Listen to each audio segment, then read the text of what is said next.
Hi, this is Todd Rundgren, and you're tuned to RockCellarTV. Hi, this is Assayas from Utopia. You're tuned into RockCellarTV. Hey, this is Willie Wilcox, and you're tuned into RockCellarTV. Hi, this is Kasim Sulton of Utopia, and you are tuned into RockCellarTV. RockCellarTV, RockCellarTV, RockCellarTV, RockCellarTV, RockCellarTV. Well, this is the last show of an immensely successful tour. The fans are over the moon.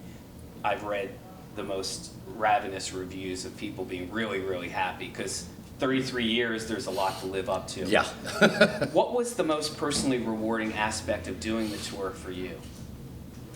I guess getting reacquainted with the guitar.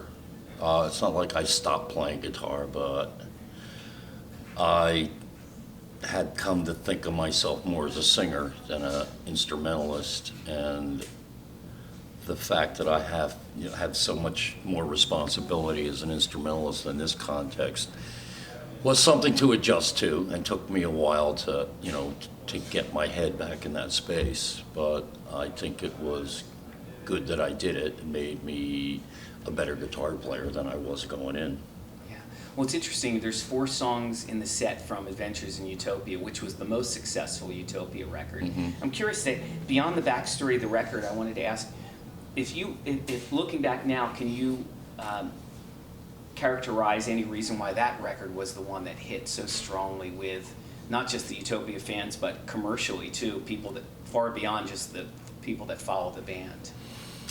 Adventures in Utopia was, I think, the first album where we started to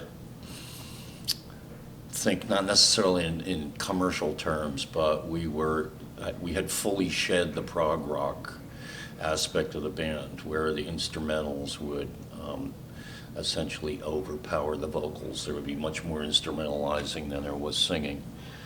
So I think that that's part of it. Part of it may have been a result of us playing around a lot and getting some publicity through that, getting on magazine covers. So there was an increasing awareness of the band. Doing events like the thing in Columbus, interactive television events, and live concerts from live radio concerts and that sort of thing. I think over time we built up some perhaps goodwill with radio, and that helped. But we never would go into the studio and think, okay, we're going to make an album full of singles, or that we would strive especially to do something that was sure to be a single. It was always kind of, this could be a single, this has the earmarks of a single, but we were never kind of self-conscious in that way when we were making them. Well, it's interesting because I'm going to jump ahead with you bringing that up. Is 1982, the self-titled Utopia album, where you guys are doing a few songs from that record. You could pull almost any song from that record at that time that could have been a single. What was the mindset going in to work on the 1982 self-titled record? I think that the Network album, the self-titled Utopia album, we were at a point where we felt we could write really simple and accessible songs and sort of represent. It was always very important for us to be able to play live whatever it is we played in the studio.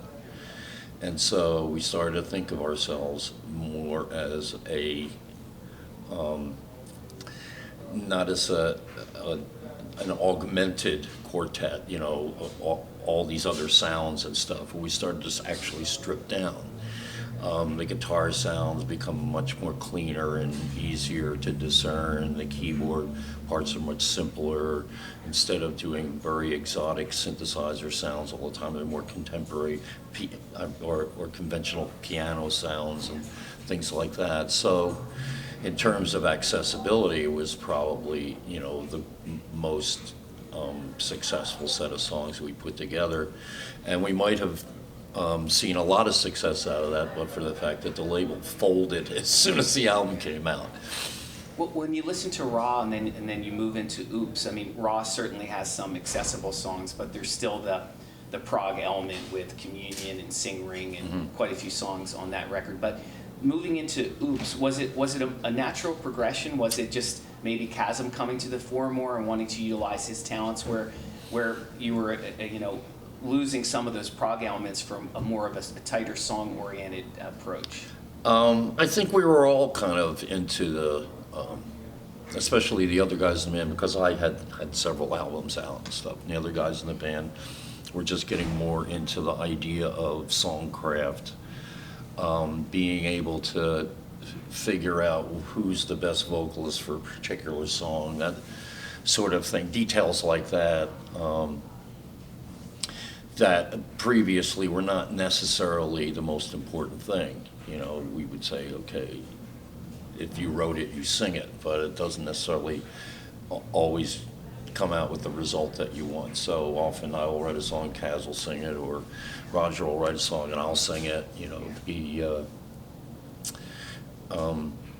Pretty much thinking of ourselves less and less as a bombastic big stage sort of thing, because we couldn't afford to do those kinds of shows anymore. So it was all about being, a tight unit who could just jump on stage and have really tight vocals, play really tightly, have good material to play. On the reunion tour that you guys are finishing tonight in Riverside, you're doing 4 songs from Oops, Wrong Planet. What's interesting is listening to that album today, it's extremely timely with what's happening politically, socially, in terms of the country. Is that something that kind of hit you before you jumped into the tour and saying, yeah, this stuff is very relevant with what's happening today? Well, some of the songs are naturally so.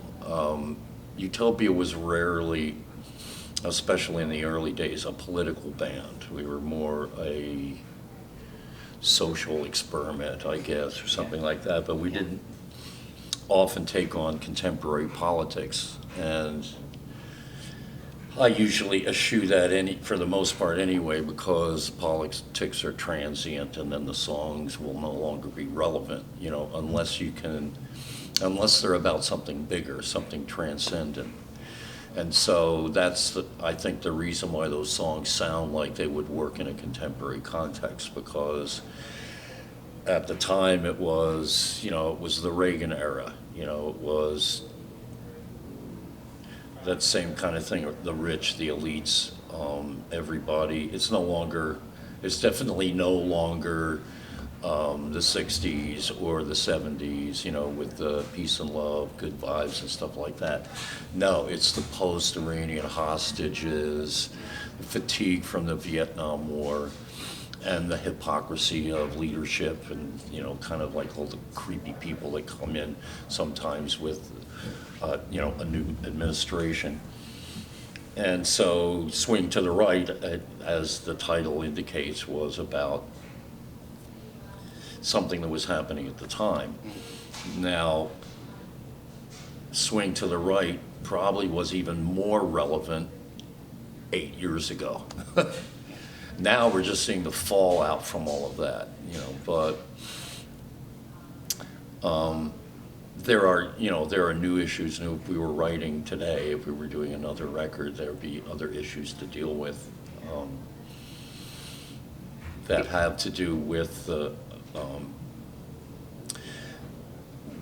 cheapening of truth and the way that people treat each other in this contemporary era, what's happened as a result of social media, and the fact that people are not only remote from each other, they don't take responsibility for what they do, because when you're not in the same room, you can insult somebody without getting punched in the face. So it's just changed the way people interact with each other, and that's probably what we'd be writing about. In terms of the current tour, are there songs in the set where you're pushing the parameter of your abilities that are a bit more challenging than some of the others, and you're like, wow, here comes one that I'm going to really have to concentrate to get right? Oh, yeah, there are certainly those, and surprisingly, they're the ones that don't seem to be that challenging. Like what? Like I Will Wait, which is a song that the original band never played live. So I had to, first of all, relearn something that I had never committed to memory. You know, I had to figure out the parts all over again. But in addition to that, I think when I recorded it, I didn't do it all on one track and in one take. You know, it was an assembled performance. So I'm trying to reproduce what it was originally an assembled performance. Like, for instance, I was playing like the high part on one track and then the bass notes in another track, and now I have to do them both at the same time. So it does get, that's the most challenging part for me, is trying to, in a song that's kind of quiet and where everything is sort of stark, trying to play it without leaving clams all over the place. So something like Communion with the Sun is not as challenging as something, which is surprising. Well, there's certainly challenges, particularly when we get to the double solo towards the end of the song, because that's a hard thing to play fast and tight. But the song itself is not particularly complicated. You know, there's a lot of notes going on, but it's not a complicated song. Well, the use of visuals is really such a perfect complement to what's happening on stage. I know you had a lot to do with that, but I also know you had a lot to do to your detriment in terms of playing and perhaps wanting to woodshed more. Could you talk a bit about that? Well, you know, I'm the de facto producer of the show just because I've been doing these kind of shows, these larger productions and stuff like that. So once we decided we were going out, you know, I already have, it's pretty much the same crew that I've been using. So what we needed was some special sort of signature moments. I had to relearn how to, I had to relearn my 3D animation basics in order to generate that content. I have to sort of run the rehearsal. I have to determine the schedule and run it and things like that. It's not that, it's not that, you know, we're trying to be anti-democratic, but we all realize we don't have all the time in the world. You know, we don't have to sit down and argue every single decision that happens. You know, the most important thing is to get the stuff learned, get on stage and play it. You know? So, yeah, with all of those other things, I had to, you know, we have some backing tracks as well, some vocal thickeners and stuff, and I had to supervise the recording of that, and then I had to mix it and stuff. So the time that I might have spent, you know, woodshedding on the guitar, a lot of it just got burned up doing other stuff. When did you think you guys really started to click? Where I read an interview with you where you were talking about, you know, initially everyone's just thinking about the parts and just wanting to make sure they do it right. And then there's a point where it becomes more muscle memory and you're able to move into a much more enjoyable plateau where you're listening to each other and just kind of playing it by, you know, in that way. When did that kick in for you, or when do you feel the whole band kicked in with that? Well, probably about maybe after about a half a dozen gigs, I think we got to that point. The usual routine, at least for me, if you're doing a lot of stuff new, is, you know, you learn it as well as you can, but you're never going to get it cemented until you're, you know, in front of an audience in that sort of panic mode, you know, trying to play everything on time, you know, and in time and in tune and all that other stuff. Whereas when you're rehearsing, you're rehearsing. So you continue to improve your performance over the first, you know, several gigs, even into a couple of weeks, because you play a set and you think, well, I did most of it pretty good, but this song and this song sucked. So I need to work on those. I need to woodshed on those songs, you know, and then you go and you eventually find out what all your weak spots are and apply extra preparation to those. But it's the kind of thing that doesn't get all sorted out when you're in rehearsal, because in some cases you think you know it when you don't know it. In other cases, there's just so much stuff to know that it all gets mixed up together, you know, and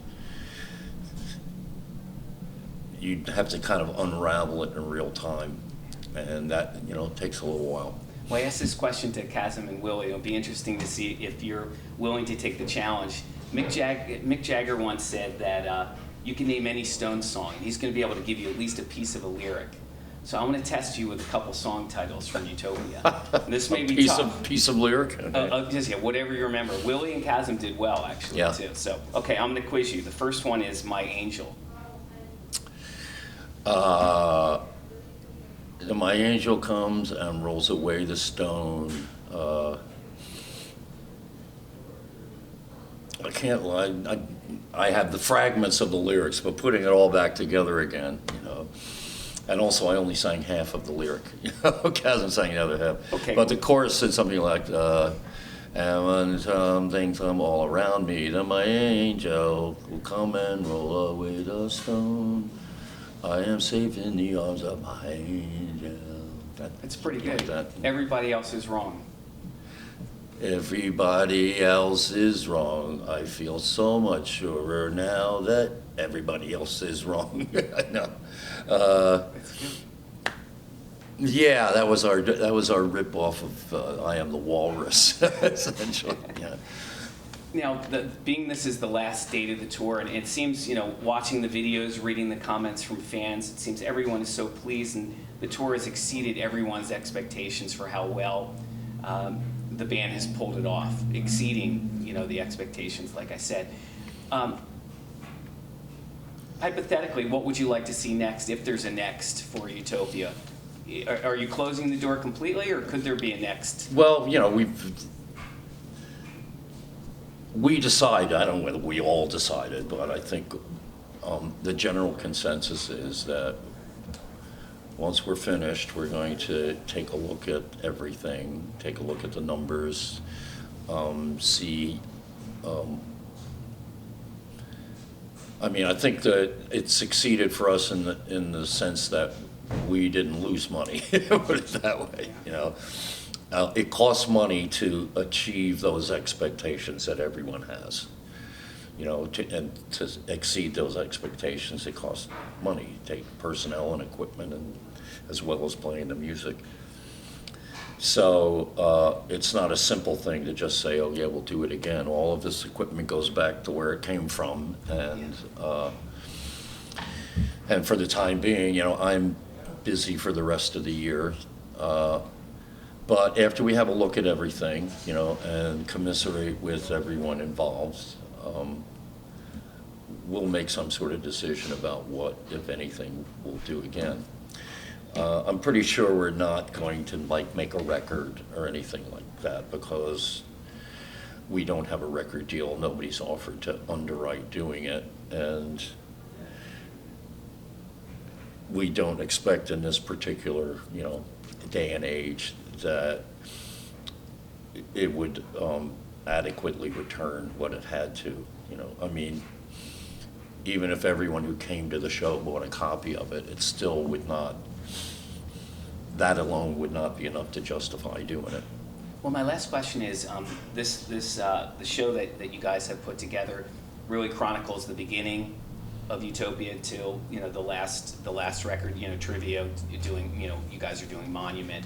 What are some of the songs people have been saying we wish you were doing? And I'm going to throw out mine, and I'm curious why that one wasn't done too. It's a song, I'm from Philly, so I heard it on FM radio all the time. Is The Very Last Time, which for me it encapsulates everything great about Utopia. But what were why wasn't a song like that done, and what were some of the other songs people were? Well, it's, some things just got naturally overlooked, that we could have done. We could have done Very Last Time. We just, kind of overlooked it. There were some things that we were never going to do. We were never going to do Sing Ringing the Glass Guitar. It takes up too much time. A lot of it is, all of that jamming that goes in it, we made it a little more palatable by having special effects that went along in the original, and we don't have any of that stuff, So, yeah, but people had requested that. Sing Ring? Yeah, the glass guitar, people have requested that. I have to unfortunately disappoint them, but they're probably remembering it in the context of the pyramid and everything like that. So, so that was not going to happen. Or like the Freak Parade or any of the other ones that are, like excessively long and almost all instrumental. We start out with a couple of those, but too many of those, and I think that some of the fans who got into the band later on, that would be trying their patience. You can even see it now, that there's a segment of the audience who's been there since the very first version of the band. But there's also a segment of the audience who probably picked up after we were, sometime after Raw, and they're, getting their hair blown back for about 20 minutes right off the bat. The blizzard, as you call it. Yeah, the blizzard. Well, that's what it seemed like to us when we first started having to play it. And it got so blizzardy that I accidentally, one night, played Do Ya, a song early. And then we suddenly realized we need to do that.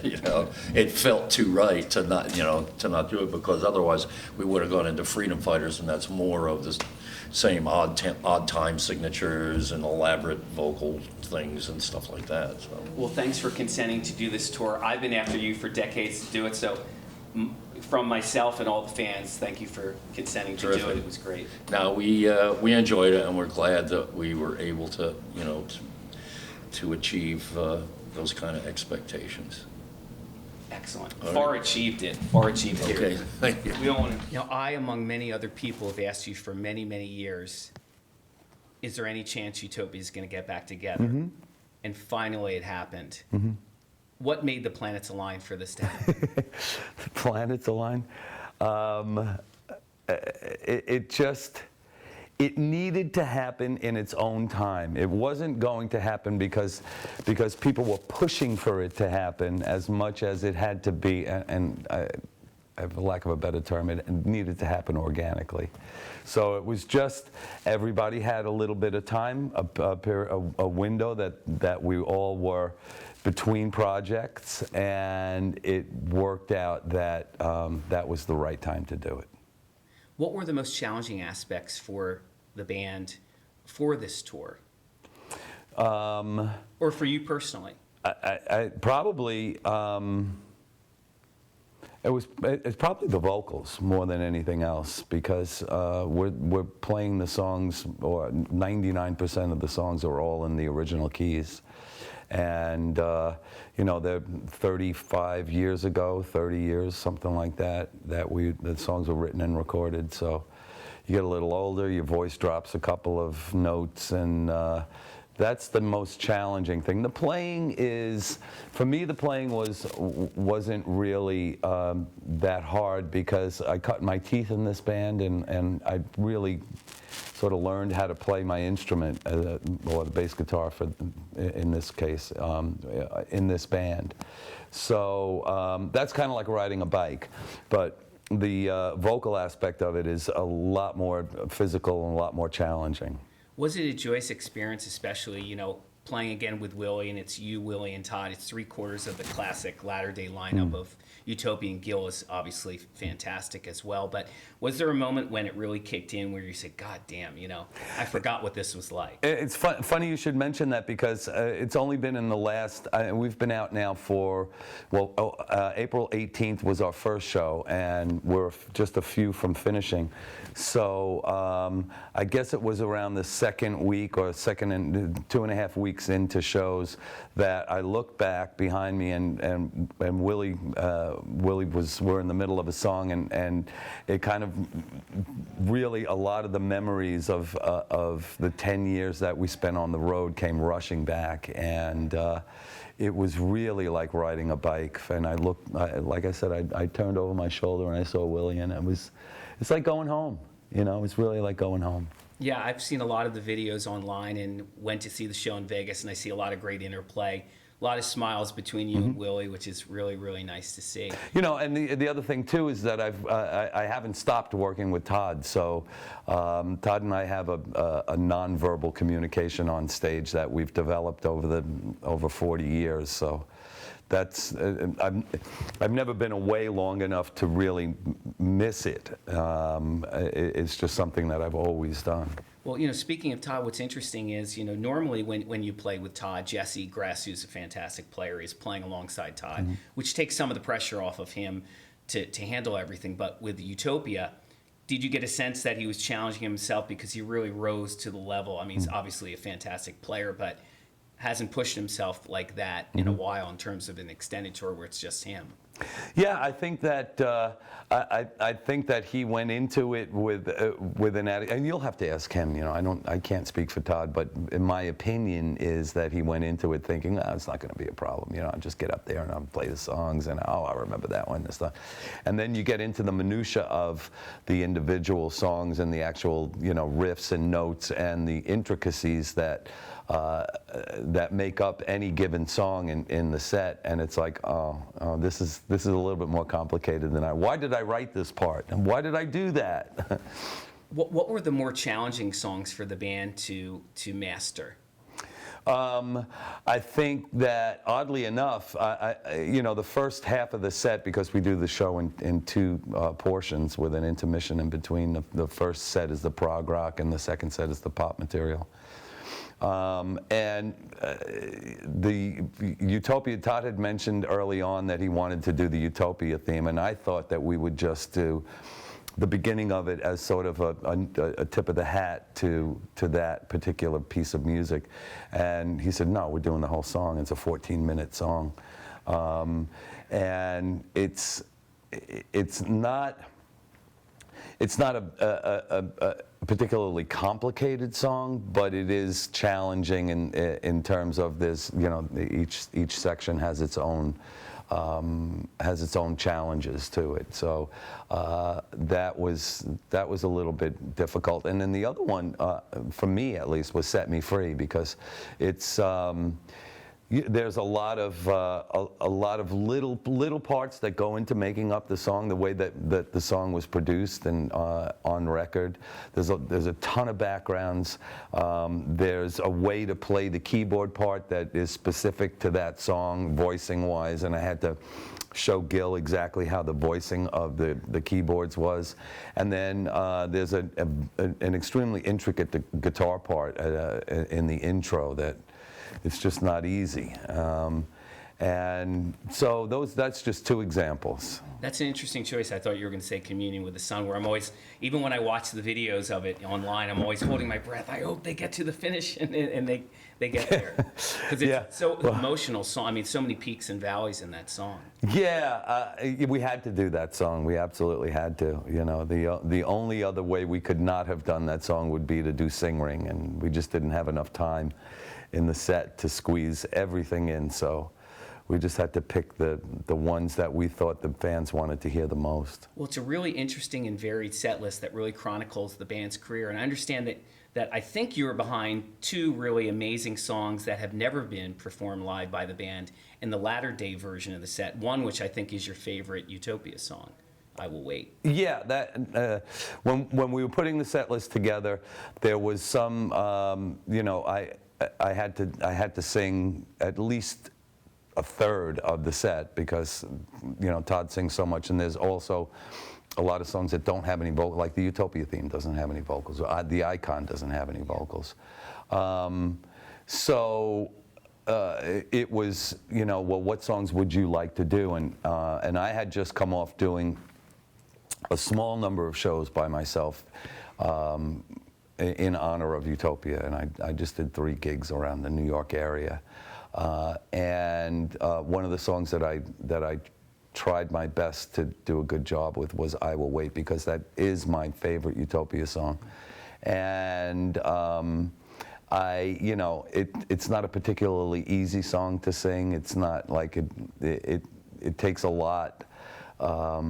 It takes a lot to get through the song, but it was a choice between I Will Wait or More Light, and I thought I Will Wait would be a better song for me personally. Were you also behind Monument being performed? Yeah, I requested that we do Monument and Swing to the Right, for that matter. And Monument, was that the last song the band recorded, or was that Fix Your Gaze? No, I think it was Monument. It was either Monument and More Light, or yeah, I think those two are the only new tracks on POV. Am I correct? You would know bonus better than me. tracks. Yeah, I They're think it's bonus the tracks? bonus tracks. They're not on the album proper? Monument's not on the album, nor is Fix Your Gaze. What about More Light? More Light is on the album. More Light, but Monument, was it a B-side? I'm I think asking you guys- I now. think you I'm guys- interviewing you when now. you did the trivia album, I think you did. Oh, so that's so it's on Trivia. Both tracks are on Trivia.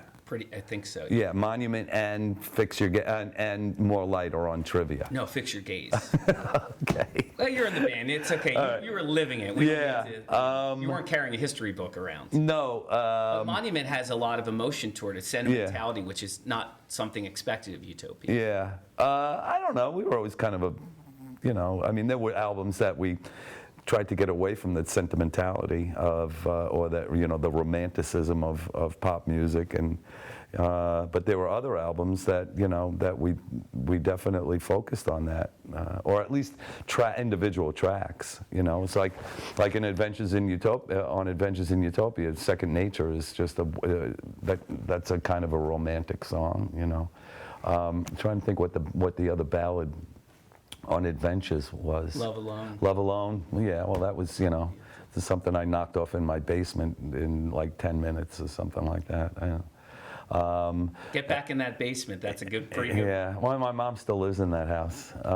But in any case, I mean, we went through phases. There was some albums that we concentrated more on being, aggressive, rock, heavier. And then there were other albums that we concentrated on a little bit more poppy attitude. Was there any talk of possibly doing one song from Deface the Music on this tour so each album would be represented, or no? Yeah, we did speak about it. What do you think you guys would have done if you did do one? God, I don't know. I mean, the problem with that record was that, well, first of all, we had the set was full at that point, and we didn't feel that there was any one particular song on Deface the Music that would fit into the music that we had chosen already. So a lot of it has to do with what you think works well in the context of an entire show. So if we had chosen something from Deface the Music was such a departure from the kind of material that, well, we weren't really known for any one specific genre of material, but it was such a departure even from the departures that we didn't feel anything from that record would have fit into this show. Mick Jagger has told some people that you can quiz him on any Rolling Stones song, and he's going to be able to give you a little bit of the lyrics. So I'm going to quiz you on 2 songs, and I'm going to see see how well you do. If there's even a little bit of a lyric that you remember. Bad Little Actress. I can't carry on. This game is too long. I must be going. Extend my regrets. I gave it my best, but now I'm going. This is too much for me to take. It's too much for me to take, but somebody isn't faking, someone's heart is breaking. And if you see her give her my critique, she's a bad little actress. Her delivery don't come naturally. Anyone can see she doesn't mean a word she says. I mean, I could say the rest of the song. Fantastic. Oh, and the other one is Magic Dragon Theater. Look at all the advertising. Look at all the advertising. Something. Come to the show. Everyone's going. Patronize the Magic Dragon, and then it goes into this little soliloquy. This little thing. You passed the audition. You got both of them right, which is fantastic. Well, I know we have to wrap up soon. With the tour having gone so well, and I know there's only a few more for dates left. If something could happen in the future, what would you like to happen? Would you like this to continue at some point in some direction? I think it would be really, really nice if after having done this, that we could come back as a co-bill with another act of similar tastes, and maybe reach a little bit wider audience. and do like maybe a summer shed tour or something like that. I think that would really, I think the fans would like it. They'd be able to see 2 acts instead of just one, and it would expose a lot of other people to this kind of music, this band, and this band has had such a profound effect on a lot of people. Myself included, for that matter, and I just think that it would be great if we could do this again. Who knows? I was skeptical that this would ever happen, at this point. Yeah, but it did, and we've had a great time. It's been a wonderful experience, and it would be wonderful to do it again. Well, I have one last question. What's been the most, and I'm going to ask everyone in the band this, what's been the most personally rewarding experience for you doing this again? Just seeing the audience. They wanted this so bad. So did you. They wanted it really, really badly to happen, and for so long, and we just couldn't, we couldn't pull the trigger on it. We couldn't really make any promises. And so looking in the audience and seeing people, their joy, the level of joy from, and it's not everybody, some people just sit there like, but for the most part, I look and I see people and they're so happy. And, I've been doing this now for 42 years professionally, and that is the ultimate gift, is to see that from an audience member. Fantastic. Well, thanks so much, Kasim. Sure. And thank you. Thanks. Hi, Fernando. Hey, what's going on, man? Vern, can you come and get a picture with Kasim? So the first question is, I've asked Kasim this already, but now you've pretty much done almost all the shows for the tour. There's only a few shows left. What's been the most personally rewarding aspect of doing this again? I would have to say it's the fan interaction. It's just been great to connect with the fans again, both with social media that wasn't available when I toured, back in '93, and having that connectivity with the fans, and then seeing the support that we get from all our fans. It's just a tremendous experience to be appreciated for, being a musician and being an artist and doing something that you love, and having people appreciate what you do, listen to what you do, and move people and connect with people. What's it been like for you to reconnect with your essence? Because your essence is a musician, a drummer, obviously a songwriter. You can do it all and still do it all with what you do for a living. But to be back out there, the excitement that I felt among the fans online, that Willie's back out there, it's the magic ingredient that makes this so special.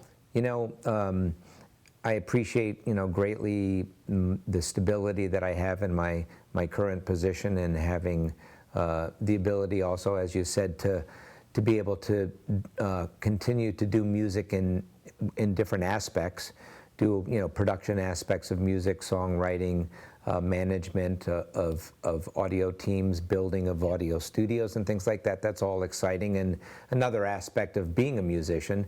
But when I play, I'm the most comfortable. When I'm on the stage, when I'm making music, and when I'm, and particularly as performing as a drummer, because, geez, from the time I was 13 years old until, until now, it's just part of my DNA. And I think that that's probably what I was born to do, and where I'm the most comfortable in being kind of one with being on this planet. Being back out on stage and seeing the reaction and seeing the emotions that's coming from this audience, it's not a passive audience. You can tell fans like me, this means the world to us. It's not people just sitting on their hands. What has that been like for you to re-engage with the fan base, and re-engage with the appreciation of your artistry, and being back with that special chemistry of Utopia? Yeah, so, speaking again, and we talked about this a little bit before, that connecting with the fans and seeing the fan appreciation, seeing people singing the lyrics to the songs while you're playing, seeing their reactions, meeting the people at meet and greets, meeting people after the show, coming out to the bus, when we finish a performance in an area that's cold at night and seeing 25 people standing there with albums and stories about how the music has affected their life. Again, that kind of appreciation is, it's just, astounding. Being back with the band, playing with the group again, as you mentioned, it's funny, musicians, there's many talented musicians, and you can play with a lot of different kinds of people, and then occasionally you get together where you play with a group of people and something unique happens. And it's not because people are particularly better or not better than other musicians, but it's just a fit. It's a fit like finding that favorite pair of shoes or your favorite t-shirt where you just want to wear it every day. And, playing with this band and this particular group of people just seems to have that kind of fit and create something that, that you can't calculate. Experiencing it yourself again, this is your first tour with Utopia, a full tour in 33 years since 1985. Were there moments when it really locked in where you say, God damn, we are good, I forgot what this was like? I would say that we've, as in the last week and a half, it started to get to that point, simply because, A, we're all acclimating to playing, with each other again. For me in particular, having not been on the road and not really performing, I had to come up to speed technically with, I prepared for about 2 months to get ready for the tour. But you just can't, prepare for something like this and just, start it immediately and take up where you left off. It takes time to reacclimate. There's the endurance aspects. Being a drummer is probably one of the most physical aspects of a rock band, and it's a 2-hour show. So I've had to acclimate to my stamina and physicalities, and it takes a while to play really, really hard with a lot of passion and then start to relax with that. And so over a period of time, that starts to happen. And for me, I think that's been in the last couple, weeks, that started to manifest. And then the band is starting to play well together, understand what each other are doing and with these particular songs, the lighting, the video production, the whole team of people is starting to come together as an organization and be comfortable with this presentation of music that we've been doing. Working on the show, I'm curious, I asked Kasim this, were there specific songs that were challenging for you and challenging for the band to lock and be able to nail, that even surprised you, or were you going in and thinking these are going to be the problematic songs? Well, the songs that in this interview that you'll probably hear that are the most challenging would be all the prog rock, early Utopia material where there's odd time signatures and things that are just, not so much power pop music and feeling music, but cerebral style music. And songs, the Utopia theme is not that hard, but Another Life, Communion with the Sun, those songs in particular are songs that require mental concentration, not just emotional playing. So and there's never really much time to derive an emotion when you're so cerebrally busy thinking about, parts and things that happen. And I don't think that music probably is even intended to be that. It's heady. Yeah. For a music fan who has heard of Utopia but never really investigated the band's catalog, we know that the band circumnavigated, a variety of genres. The band, it cannot be pigeonholed for one thing. But what's the first album you would steer them to get an essence of what Utopia is about? Geez, I guess that's a subjective question, because I would steer them toward, Adventures in Utopia, and it. For me, what I always personally enjoyed the most, I guess I would say, my personal opinion and interest is in pop music. So I love incredible melodies. I love great songs, and to me, those are the those kinds of records like Adventures are the records that demonstrated those kinds of abilities. And I'm not saying that I don't love, I love playing prog rock, and my background was, I started playing a lot of jazz music, and I had gone to classical musical school, and I can be very technical, but my heart and soul really lies in being soulful and pop music and strong song structures and melodies. And so I would say that Adventures and some songs on POV and the more crafted poppy versions and power pop versions of what Utopia was were the songs that I gravitate to liking. On the tour, you're singing one song, Princess of the Universe. I Right. know there are a lot of fans that were hoping for more songs Yep. from you. If the band toured again and you had the latitude to pick a song, which song would you have chosen? Would you like to do in the future if that happened? Well, I like doing Princess because, again, it's one of those songs that describes what I'm talking about right now, which is a song that is just emotional and it connects with people in a fun way, and it's very direct. Other songs that I had done like that would be maybe You Make Me Crazy. Crazy Lady Blue was a ballad that had those kinds of emotional connections with storytelling and pop melodies and just simplistic but good feeling music.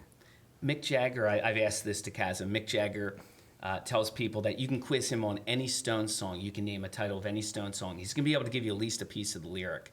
So I'm going to put you to the test. Okay. With a couple songs. I'm not Mick Jagger. I know you're not, but you're Willie Wilcox, and Okay. that's more than good enough. I'm going to quiz you with two songs to see if you can come up with lyrics for it. Crazy Lady Blue. Okay. Lost in a Hole in the Garden Wall on the Wrong Side of the Looking Glass. Not bad. Neck on Up. Was it from the...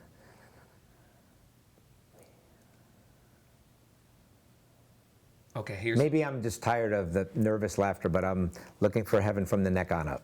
Okay, one last bonus Okay. one. Always Late. Okay. Hello, honey, I just missed the train. My watch must have stopped, I guess. So- Dinner is cold and the kids are asleep. Love it. Love it. So the tour is about to close.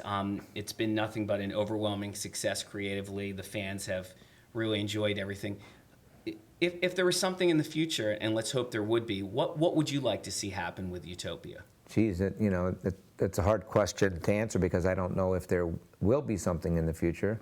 If there would be, I would imagine that the obvious thing would be the creation of new music that would represent where the collective soul and musical tastes of this group of people are at today. And I have some strong ideas about what that would be. And then... What direction do you think the band, that if you could push the band to if the band chose to do another record, what direction do you think would suit the group? Geez, I'm not exactly sure. It could be a number of many things, but something that's swirling around in my head would be EDM combined with progressive rock. Very, very interesting. Very interesting. In terms of the rehearsal process, how quickly did things really click for the band in terms of connecting and saying, yeah, we're here, we can do this? Were there any sketchy moments at the start? Or Not really. I mean, everybody was very well prepared, for the rehearsals. I particularly, for myself, I spent 2 months going over all the material. I took a lot of the songs, especially the prog rock songs and Another Life and things like that, and took pieces of those songs, put them into Pro Tools, and then I played along with them through the playback system and worked on ideas, for those songs. And I was really attempting to actually play those songs better than I did in the past and not leave anything on the table this time around. Last question is, what's the most fun song for you to play in the set? Hi. Or you can pick a few.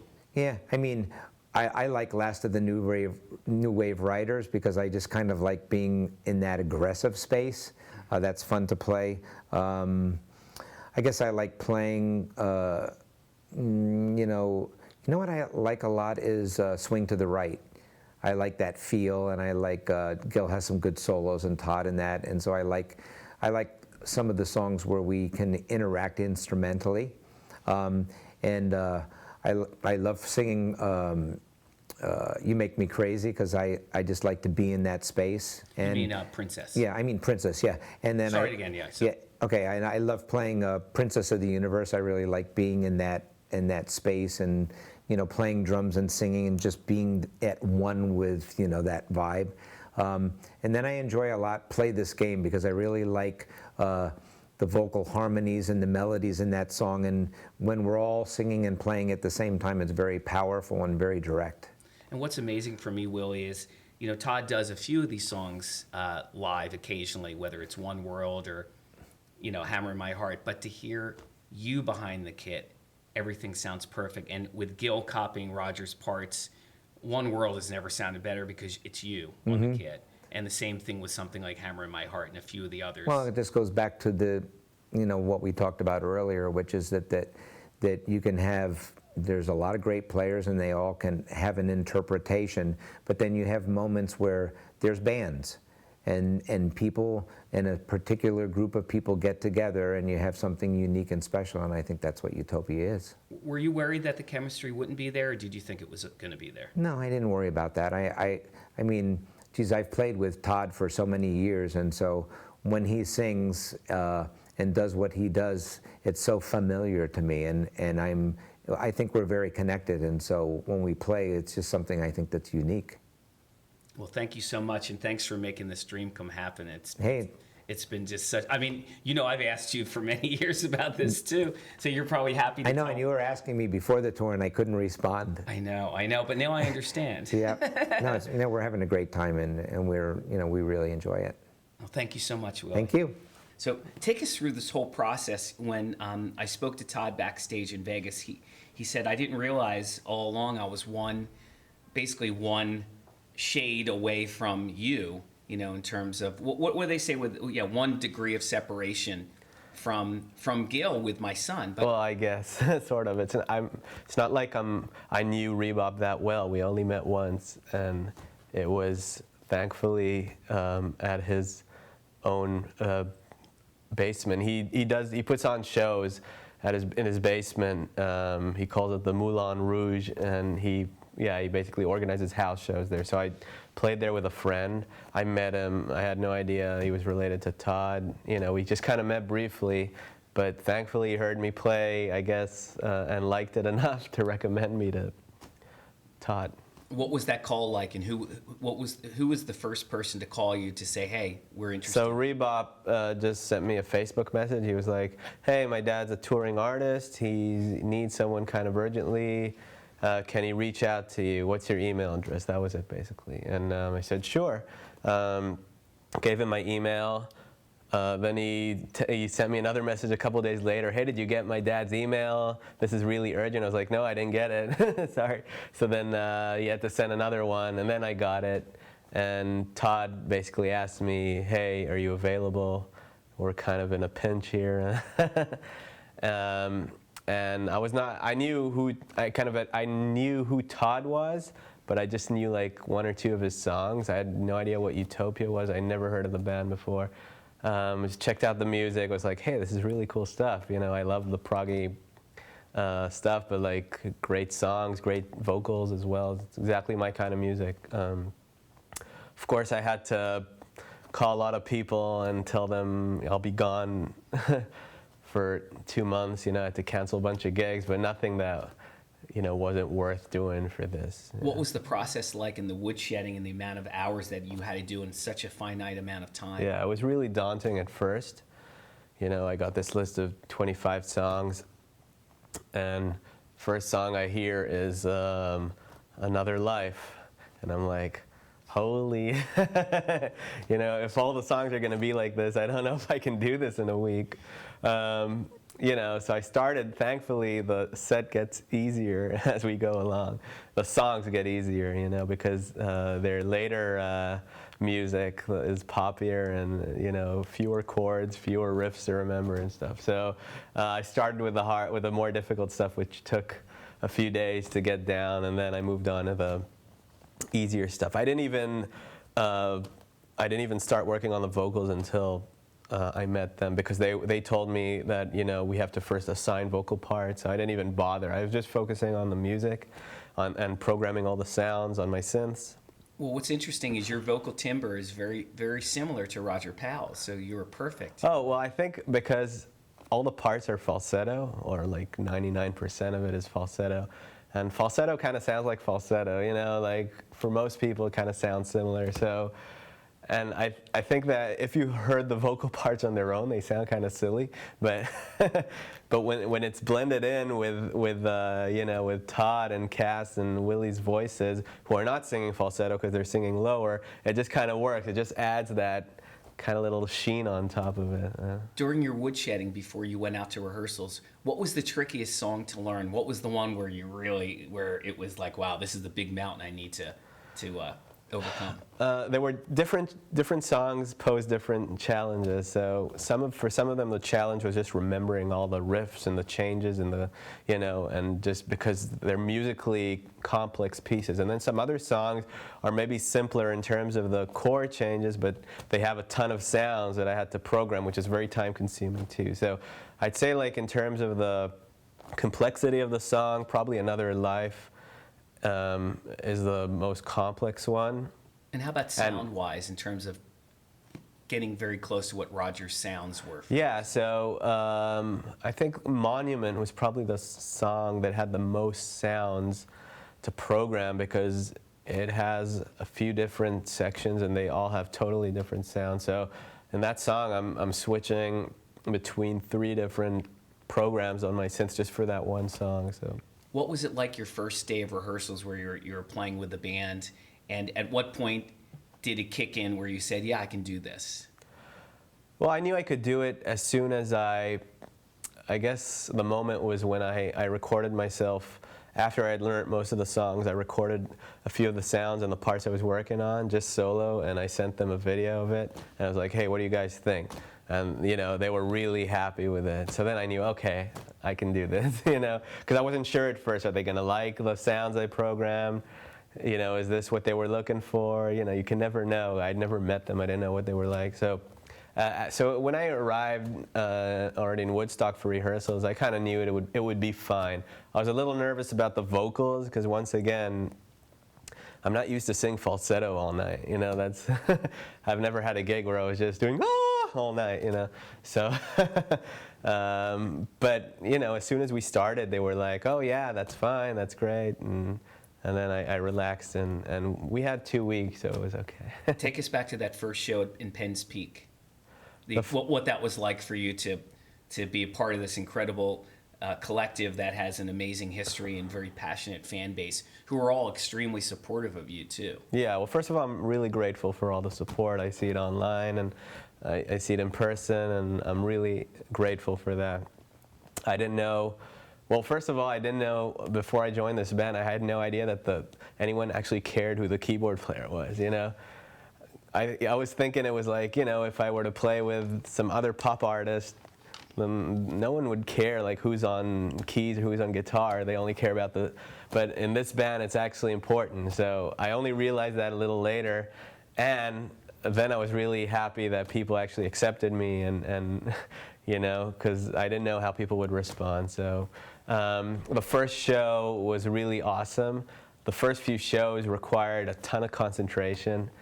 We were just, I think Todd said this in another interview, like, we were mostly listening to ourselves just to make sure we play the parts right. And later on we can, and now since we've played a lot of shows, we can relax and listen to each other and just have more fun on stage. But it was still great. Learning These beautiful songs and with this very intricate keyboard playing, what has impressed you the most about Roger Powell as a keyboard player? His playing is very tasteful. He's never just shredding for the sake of shredding, like, even his solos are really melodic, and the sounds are always spot on. They're very kind of organic. I love the way he uses the mod and pitch wheels. Kind of sounds very, very much like a guitar almost, it's like really organic sounding. Yeah, he's great, I hope one day to meet him and tell them in person. Well, I know you had a lot to learn for this tour. You had to learn, what you said, 24, 25 songs, and these aren't easy songs to learn with 3 chords. Were you able, once you mastered it, were you able to explore the rest of the catalog with songs that weren't a part of the set? And if so, what was impressing you? Well, I only had time to dig into other stuff after, after we already started rehearsing. I kind of listened to some other stuff. What were you digging?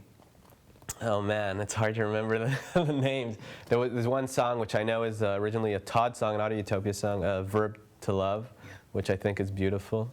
Then there were some other proggier ones, I forgot their names, I'm sorry. I think also from like the early era that I really liked, but I forgot the name, sorry. What have been the most enjoyable and rewarding aspects for you being on your first major tour with a major artist? Well, first of all, the other tours I've done so far have been with smaller bands, and it's never been as comfortable as this. Here I get my own hotel room. There's always a person taking care of everything. I don't have to haul my own gear, which is a huge thing for me. I'm used to, sweating, carrying my 2 keyboards and setting everything up, tearing everything down in a rush after the show. So that's probably the biggest difference. And of course, it's just a huge honor to be playing with these guys and to see the amount of love that the audience is giving us every night. I could get used to this. I'm going to try not to, though, because you never know. I was fortunate to see the first show I saw was in Vegas, and just having seen a lot of the videos online, the band was great from the start. But you could get a sense that you guys are working things out, and perhaps there was more thinking going on and less listening to the other players, which I guess Todd has spoken about too. But it really seems to have locked in where it's almost a shame that it's near the end of the tour and it's like, wow, now it feels almost like there's this psychic interplay where it's less about, I have to remember this part, and more about playing with each other. Well, playing every night for a month will do that.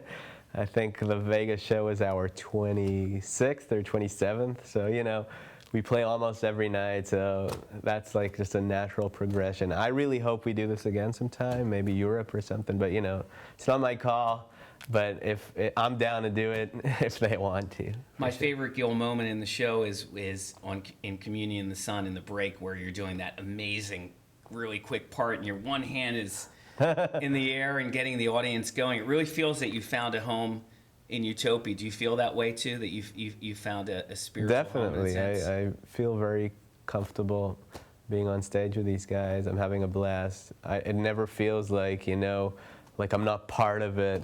That they're the original members and I'm like a fill-in. I never get that feeling. I just feel like part of a band, and there's some really great chemistry between everyone, and it's awesome. I'm having a blast, yeah. Well, obviously not being able to foretell what the future can bring, what would you like to see happen in the future for Utopia? I would love to record with them something.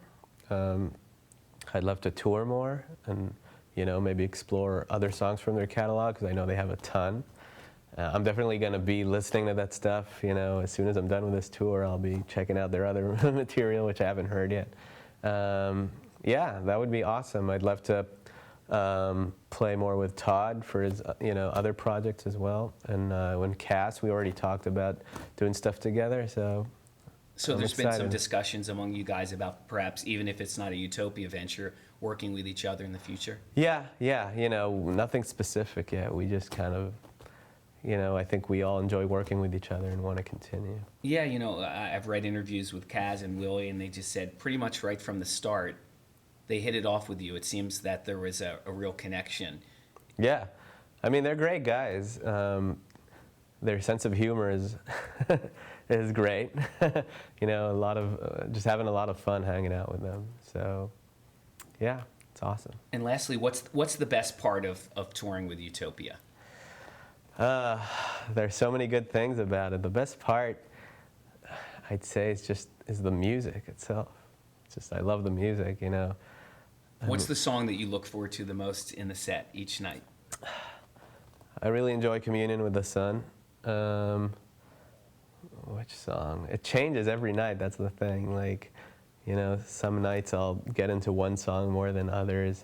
I love Love in Action. That's a fun one as well.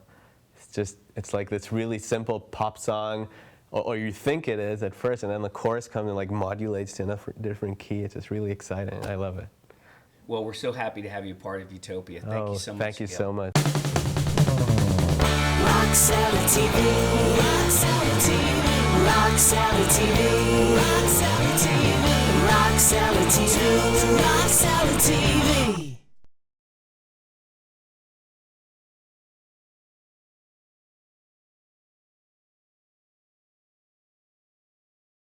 I appreciate you having me here.